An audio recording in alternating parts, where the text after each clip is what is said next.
Good morning, students. Today we are going to discuss the properties of adjoint and inverse of a square matrix.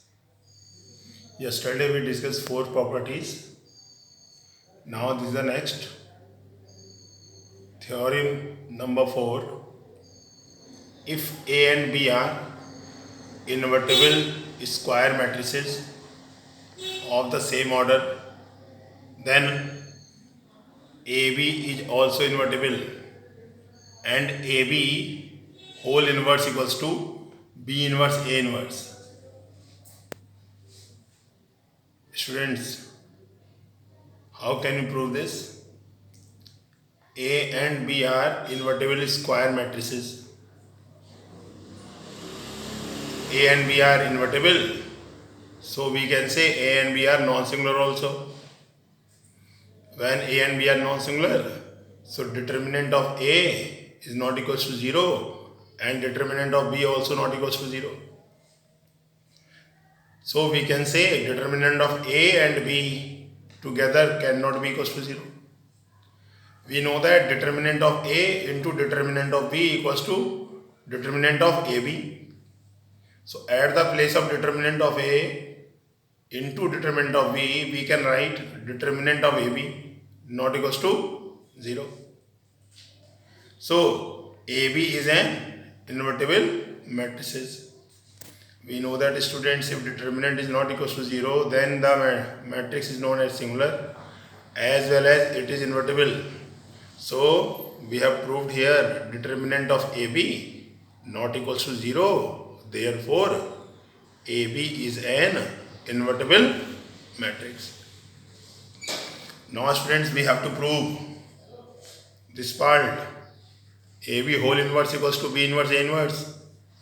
So to prove this, I am going to take this part, student, AB into B inverse A inverse.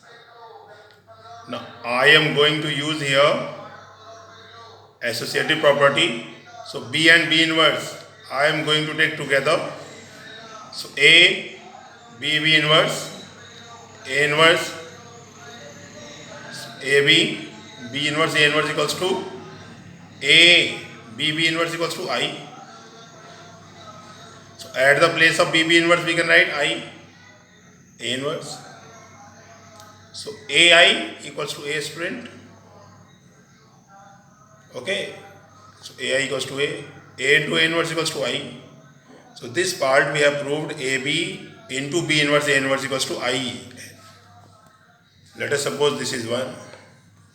Now, students, its reverse part I am going to prove B inverse A inverse into AB. Okay. So by using associative, I am going to write A inverse A together like this. B inverse A inverse A, then B. A inverse A equals to I, student. So at this place we can write I. This part will be as it is. So B inverse IB. IB equals to B, student. So B inverse B. So B inverse B equals to I. So in first equation we proved AB into B inverse A inverse equals to I. Here in second equation we proved B inverse A inverse AB equals to I. So from 1 and 2 we can write both are equals to IN. You can see, students, AB B inverse A inverse equals to IN equals to B inverse A inverse AB. Okay, students, correct? So we can say what? AB inverse equals to B inverse A inverse, because we know that AB IN equals to BA, then A inverse equals to BE. By same way we can say AB inverse equals to B inverse A inverse. So student, we have proved this property or theorem. Now come to the next. Theorem number 5. The inverse of an invertible symmetric matrix is a symmetric matrix. Inverse of an invertible symmetric matrix is a symmetric matrix. This we have to prove, student. This we have to prove, students.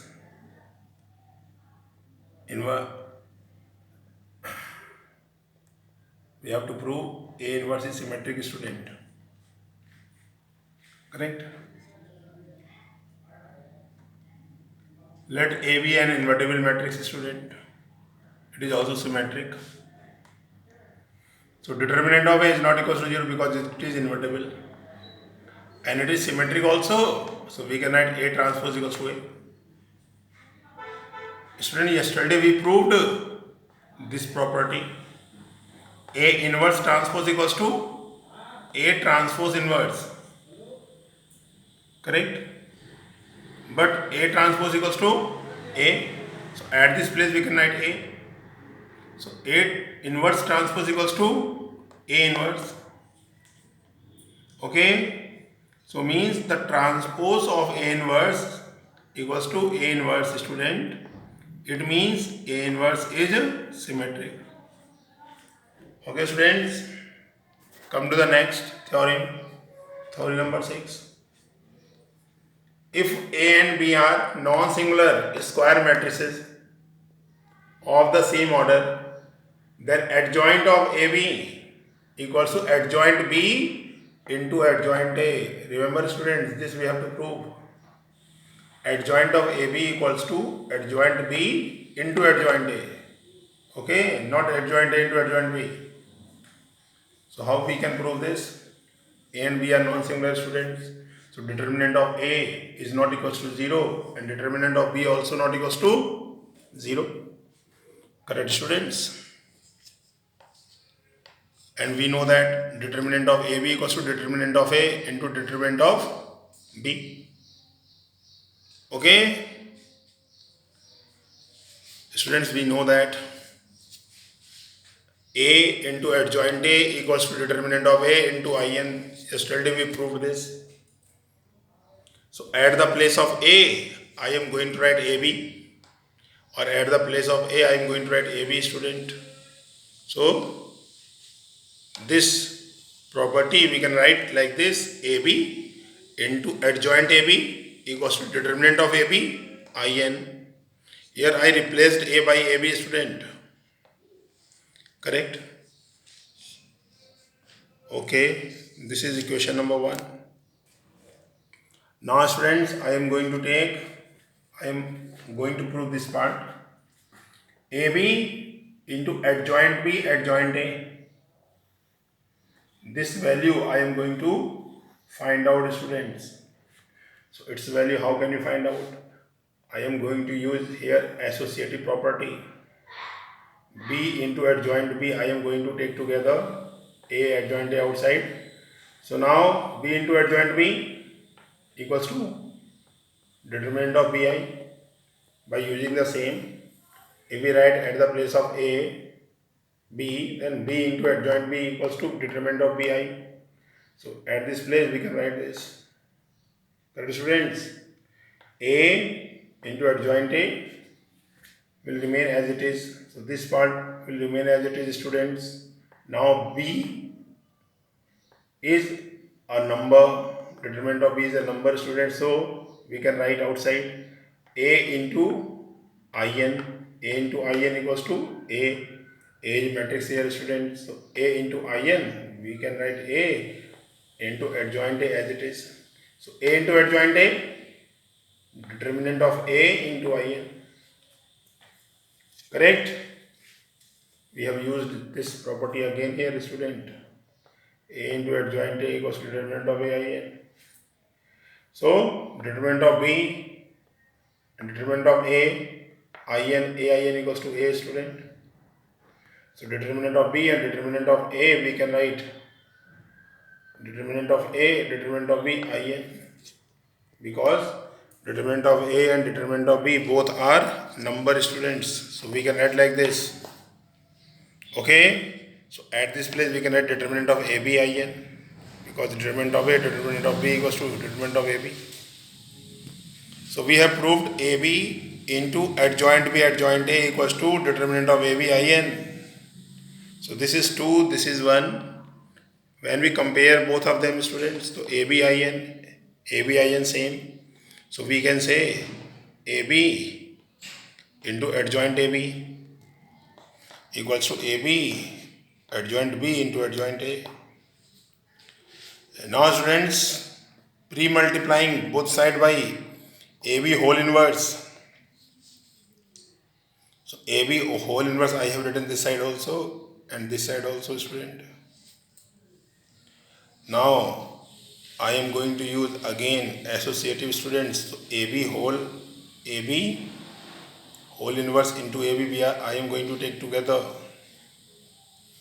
So A inverse into A equals to I. So we can say AB whole inverse into AB equals to I. So I into adjoint AB equals to AB inverse, AB whole inverse into AB equals to I, student. Adjoint B, adjoint A. So I multiply this, so adjoint AB. I multiplying adjoint B into adjoint A, so adjoint B into adjoint A. So we have proved this, student. Adjoint AB equals to adjoint B into adjoint A. This we have to prove, student. Okay then, students. Have a nice day.